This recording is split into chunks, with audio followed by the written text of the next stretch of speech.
Morning everybody, Mikey from Usually Broken Cars, and today you join me, Pop hiding over there, and the £500 Honda Jazz. First of all, Happy New Year. Second of all, the Honda Jazz, Luke has done such a good job with the paintwork. After the issues with the Temu products, Luke just couldn't let it lie, so he has worked his magic. The bumper is now looking fantastic, and he's worked his best on what poor finish we had on the metal. So today I'm going to get it cleaned. I'm going to do some of the interior cleaning. I've got myself a spot wash, so we're going to get it cleaned, get it ready. Let's get into it. Car's in place, been running for a little while, got it nice and warm. Now, before we say anything, we're not detailing it, we're literally just giving it a wash, ready for sale. So I'm just going single bucket, no 2-bucket method and everything, just give it a quick flick off, and then we're going to concentrate on the interior with the spot wash.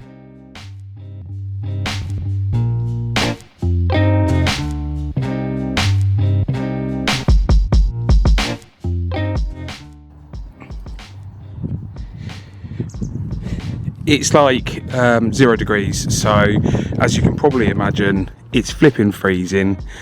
The car itself is not drying very well. I'm going to probably move it over there into the sun. But look at this car now, compared to where it was when we got it, with the rusty sill down there with a great big hole in it. Rear bumper, all nicely painted. Yes, I know it's wet. I'm trying not to slip on all of the black ice that's about. But overall, I am so pleased with this. It's such a rewarding little process. Let's get this back seat cleaned. Previous owners were dog owners, and as you can see, the dog used to lean up against this bit of the seat, so it's pretty grot. So I've got my wet vac, give it a brush and a vac, and hopefully it's going to come up nicely. It's also the same on this bit of the seat as well. So let's give it a brush and a wash and see how it comes up. Okay, I've never used a spot wash before, but this one was sent to me by a good friend and a viewer and a supporter of the channel. So yeah, he did say don't worry about shouting him out, but thank you mate for sending me this. So we're gonna have a go at the door first. Suppose we better turn it on. I haven't turned it on. Might just go turn the plug on at the wall. I'll be right back. Right, take two. So, power on. And then you've got your handle, give it a squeeze, and out comes the detergent.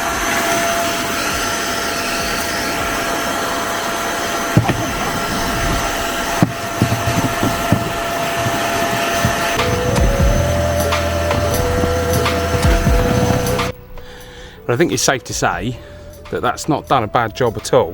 Obviously it didn't wash the door card, I've just scrubbed that, but I'm really pleased with that. It's come up really nicely.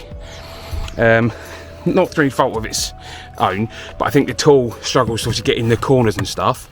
But we're going to try the seat in the car now. As you can see, the seat is a wee bit more grotty, so I think we're going to have to use plenty of it.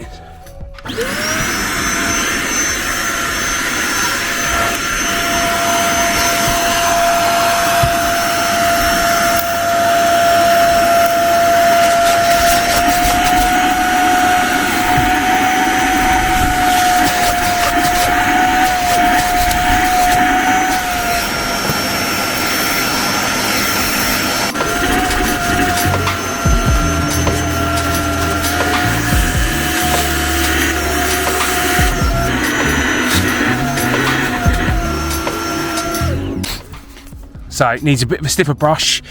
Got a nail brush, let's just give it another go. If I had a drill brush I'd use it, but I don't.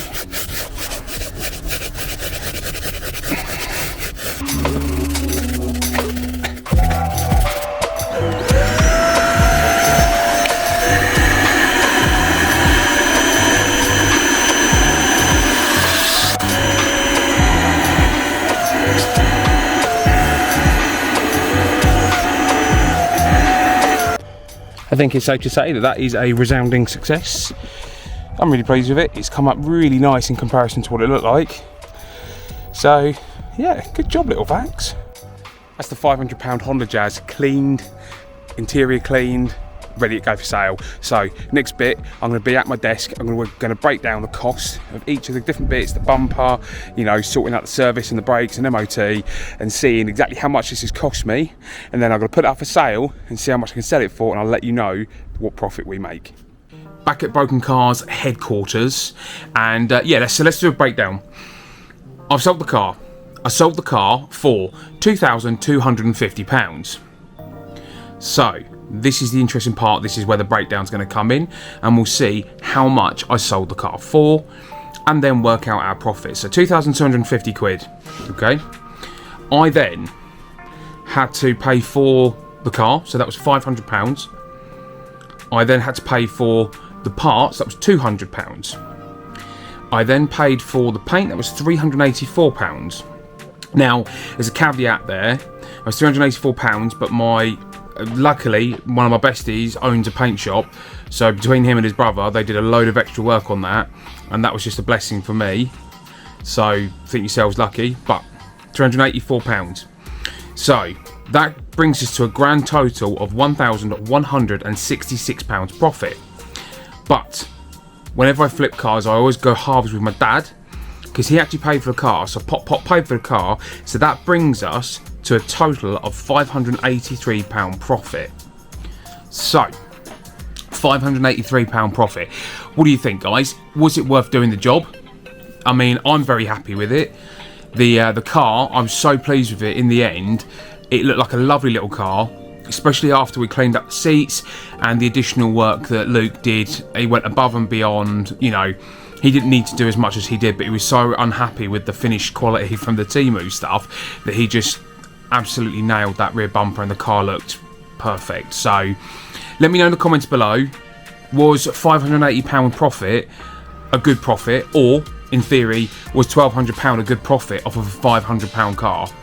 So there was quite a few hours involved. Obviously we did the service, we did the bodywork, you know, so it wasn't a 2-minute process. Also had the MOT to factor into that. Now, we did the MOT myself, so I didn't have to pay for it, and it was a legitimate MOT before anybody says anything. But that's another thing to factor in. There's another £50 off of there. Okay, so let me know in the comments below, did we make good profit? And should we keep doing this? So thanks for watching, everybody. I'll catch you on the next episode. Bye!